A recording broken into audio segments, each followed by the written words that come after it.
You've probably experienced this before. You carefully planted a brand new flower bed, stepped back, and felt genuinely proud of what you created.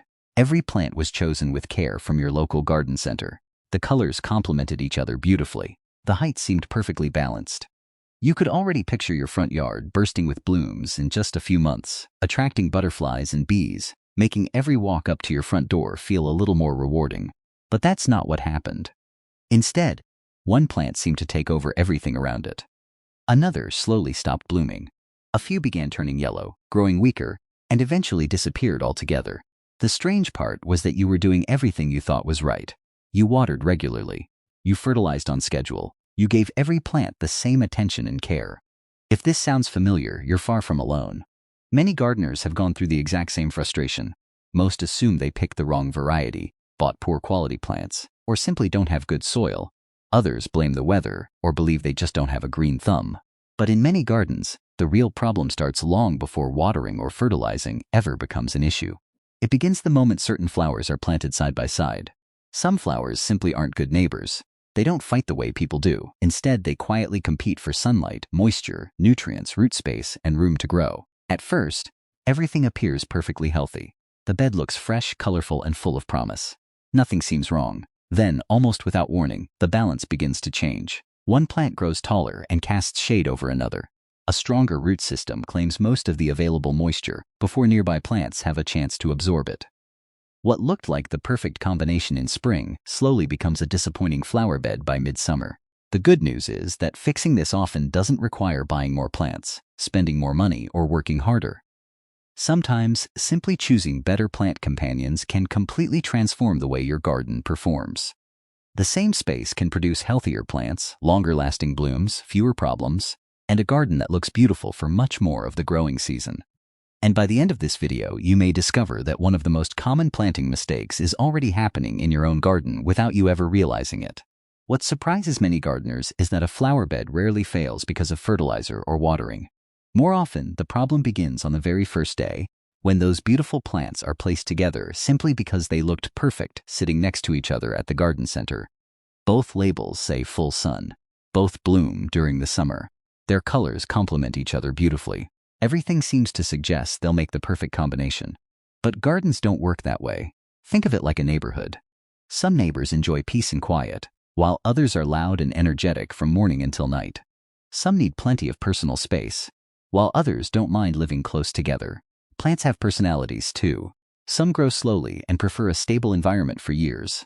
Others spread quickly, sending roots in every direction and claiming every inch of available soil. Some thrive in consistently moist ground, while others stay healthiest only when the soil dries slightly between waterings. When you place two plants with completely different needs side by side, the competition begins immediately beneath the surface, long before you can see any visible signs above ground. That's why so many flower beds look spectacular in spring, but become uneven and disappointing by the middle of summer. One plant grows taller and blocks the sunlight. Another develops a stronger root system and absorbs most of the available water before its neighbor has a chance. Neither plant is trying to harm the other. They're simply doing what nature designed them to do: survive as efficiently as possible. You may have noticed a plant that still has healthy green leaves but produces fewer blooms every year. Or perhaps one that looked vigorous during its first season but struggled the following year for no obvious reason. Those changes rarely happen overnight. They're usually the result of weeks or even months of quiet competition happening below the soil, where most gardeners never think to look. That's why experienced gardeners rarely ask, "Is this a beautiful flower?" Their first question is usually much more important. Will this flower actually thrive beside the plants that are already here? Once you begin looking at your garden through that lens, you'll start noticing patterns you've probably overlooked for years. And one of the most common flower combinations that illustrates this perfectly might already be growing in your own yard. One of the most common flower combinations you'll find in American gardens is hydrangeas and lavender. At first glance, they seem like a perfect match. The large, cloud-like blooms of hydrangeas pair beautifully with the elegant purple flower spikes of lavender. Together, they create the kind of picture-perfect landscape you see in gardening magazines, Pinterest boards, and beautifully staged garden tours. It's no surprise that so many homeowners bring both plants home, imagining the same breathtaking display in their own front yard. But after a season or two, many begin to notice that one of the plants never seems quite as healthy as the other. The problem isn't their appearance. It's the way they want to live. Hydrangeas, especially the varieties commonly grown across much of the United States, prefer soil that stays consistently moist. Their large leaves lose a significant amount of moisture during hot summer afternoons, so they rely on steady watering to remain lush and full. Lavender couldn't be more different. Native to the dry, rocky regions of the Mediterranean, lavender thrives in well-drained soil and actually performs best when the soil has a chance to dry between waterings. Its roots need oxygen just as much as they need moisture. Imagine trying to prepare one meal for two guests with completely opposite tastes. One loves rich soups and plenty of water. The other prefers dry, crisp foods and very little to drink. No matter what you serve, someone leaves the table unhappy. That's exactly what happens when hydrangeas and lavender share the same planting space.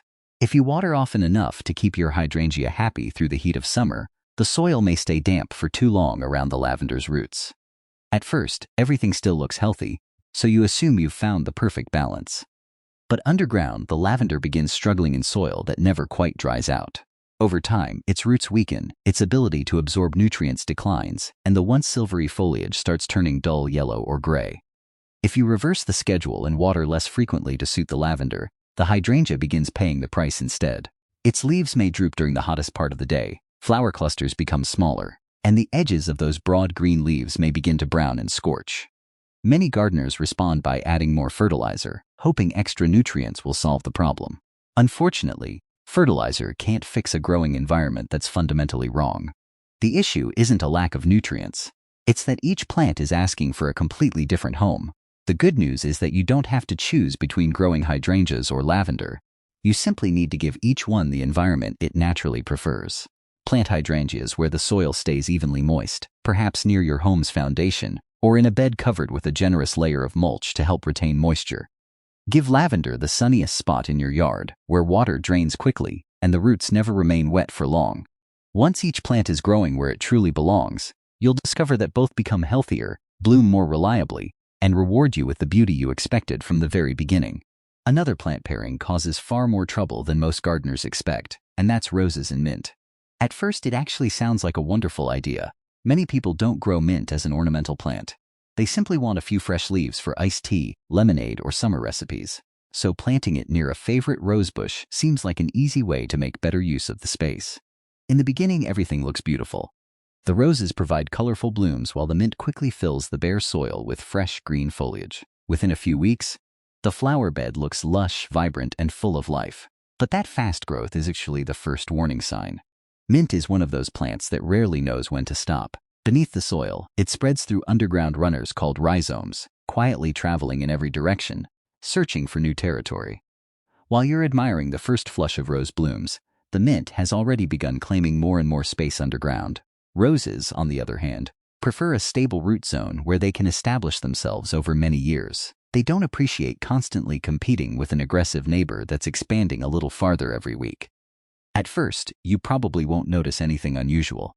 Your rosebush still blooms, and the mint smells wonderful whenever you brush past it. But after a season or two, subtle changes begin to appear.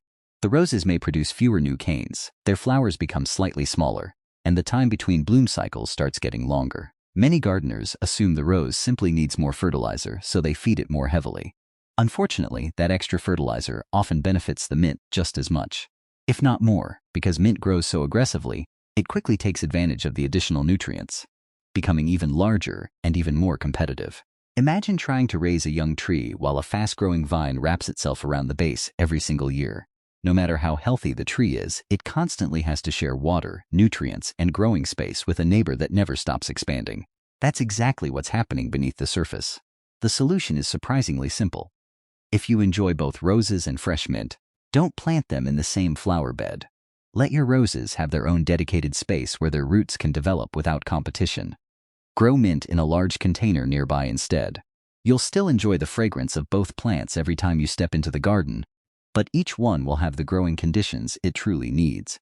In fact, many experienced gardeners will tell you that it's far easier to keep mint contained from the beginning than it is to remove it after it has spent several years spreading throughout a flower bed. Before moving on to the next flower combination, take a moment to look around your own garden. Is there one plant that's growing much faster than everything else around it? Sometimes the healthiest looking plant is actually the reason the entire flower bed never reaches the balance and beauty you were hoping for. That's exactly what often happens when bee balm is planted alongside low-growing flowers, such as creeping phlox, sweet alyssum, candytuft, or other compact border plants. At first, the combination looks absolutely beautiful. The low flowers spread across the ground like a colorful carpet, while bee balm rises above them with vibrant red, pink, or purple blooms that add height and movement to the flower bed. The layered effect feels natural and dynamic, which is why this combination appears so often in garden inspiration photos. During the first few weeks after planting, there's little reason to think anything could go wrong. But bee balm has a growth habit that many gardeners underestimate. Once late spring turns into early summer, healthy plants can quickly reach 3 to 4 feet tall, and sometimes even taller in rich, fertile soil with consistent moisture. As those stems continue growing, the foliage gradually forms a dense canopy over the shorter plants beneath it. Those low-growing flowers, which depend on several hours of direct sunlight each day, suddenly receive far less light than they were designed for. The change is so gradual that it's easy to miss.